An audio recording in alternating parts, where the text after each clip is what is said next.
July 7th, 1889. John L. Sullivan faced Jake Kilrain in a boxing match that has since become legendary. This would be the last bare-knuckle world championship heavyweight bout.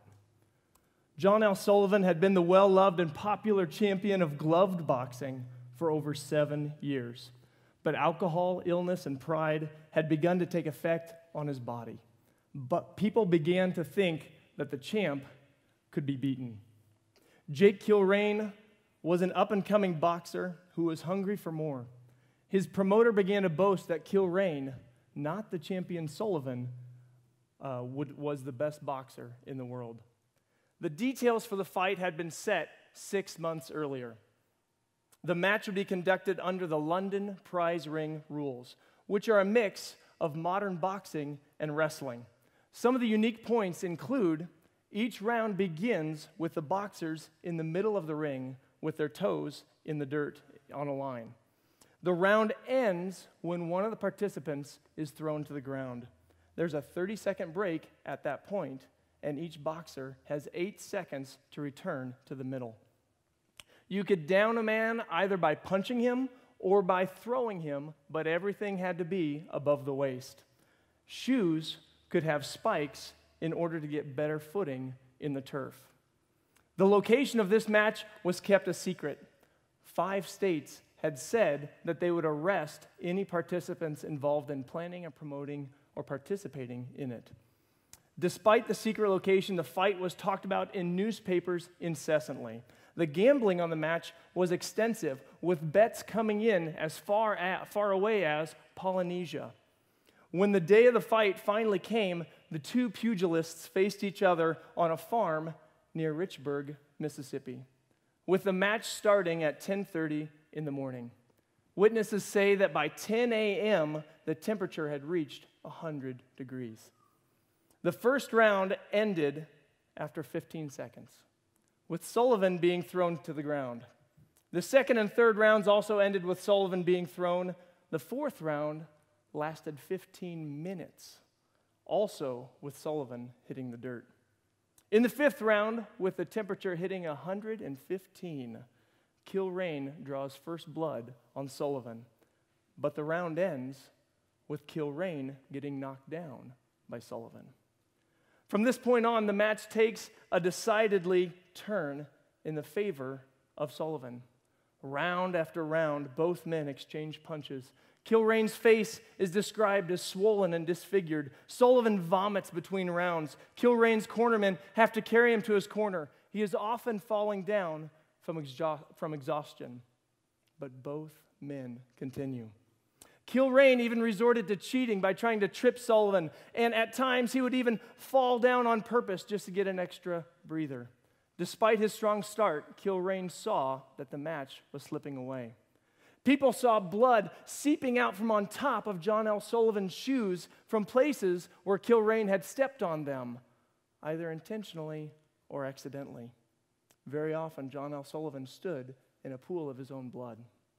The match reached the 30th round at the 1 hour mark. Both fighters looked rough, both covered in blood and sweat and dirt. Round after round, both fighters would stand and come back to the middle to continue. Round 36, round 45, round 58, round 65. Both men are a mess of bruises and swelling and blood. Finally, before round 76 can begin, Kilrain has the will to continue, but his body does not have the ability. Despite his protestations, Kilrain's cornermen throw in the towel to end the fight. 75 rounds, 2 hours, 16 minutes, and 23 seconds. John L. Sullivan had won the last bare-knuckle world championship. I love boxing stories and movies. Maybe it's because I love sports. Maybe it's because I love hearing about the underdog. Or maybe because it's just a great metaphor for life. My journey in pastoral ministry, quite honestly, has never felt easy. But the thing I tell myself when the going gets tough, I remind myself to go one more round. When things don't go as I expect, I'm going to pick myself up and go one more round. When I have to talk to an irate parent because their little angel was in the bathroom yelling, "I'm going to kill you," I'm going to go one more round. When I don't feel appreciated for the time and energy that I put in doing this thing called pastoring, I'm going to go one more round. In this type of fight, like the Sullivan-Kilrain match, it doesn't matter how many times you get thrown to the ground. It doesn't matter how many times you got hit. It doesn't even matter if you landed any punches. The question is, will you continue? Will you pick yourself up off the ground? Will you brush off the dirt? Will you take a drink of water, shake it off, and stand up and go one more round?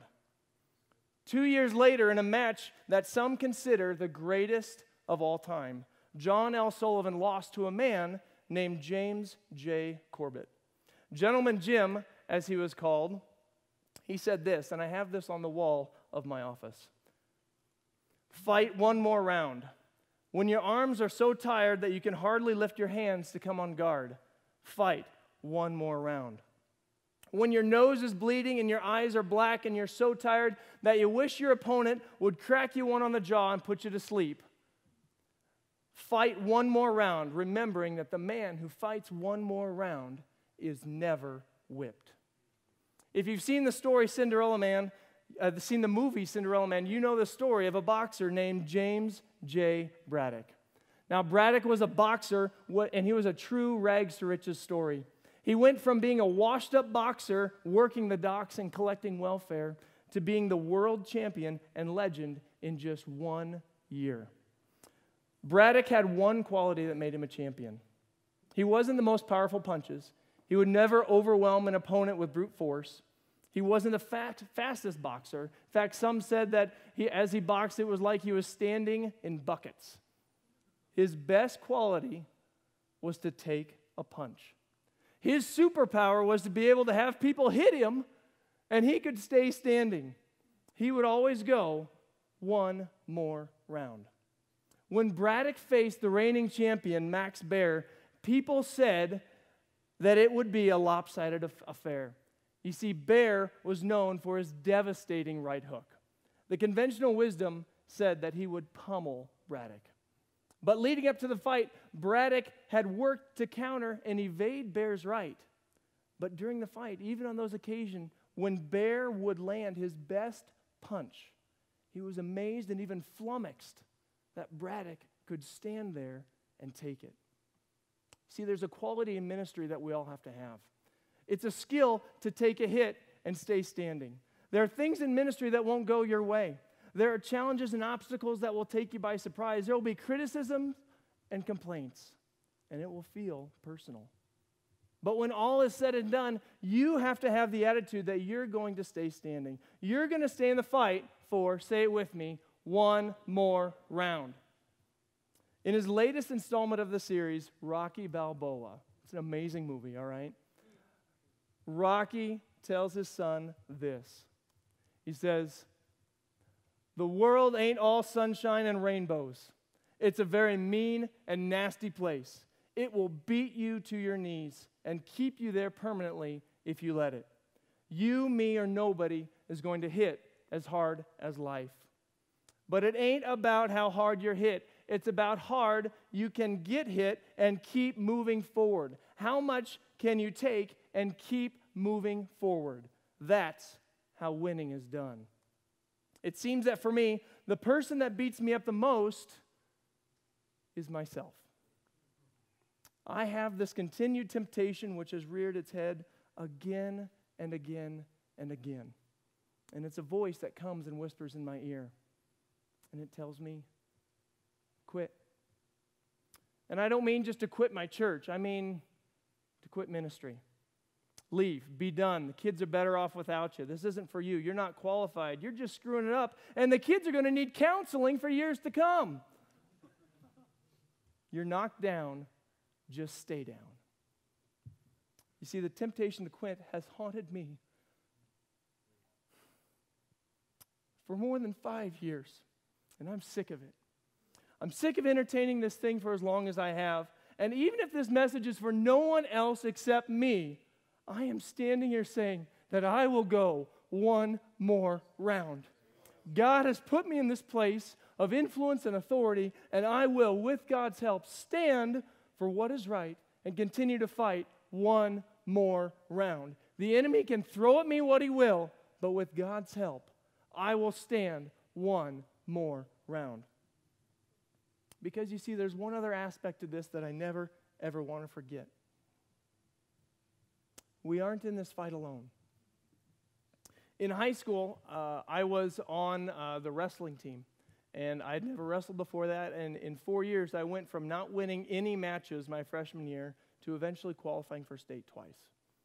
And I know that feeling of stepping out onto the mat and facing your opponent and engaging him in the struggle at that second, and your heart's racing, and the blood's pounding in your ears, and your nerves are on edge, and you're sizing up the person across from you, thinking how you're going to overcome and win. And through all of that, you block out all of the distractions so that you can focus on what you're about to do. And it didn't matter where I was, how many people there, or how many other matches were going on, everything got strangely quiet. It was just me and my opponent and the referee.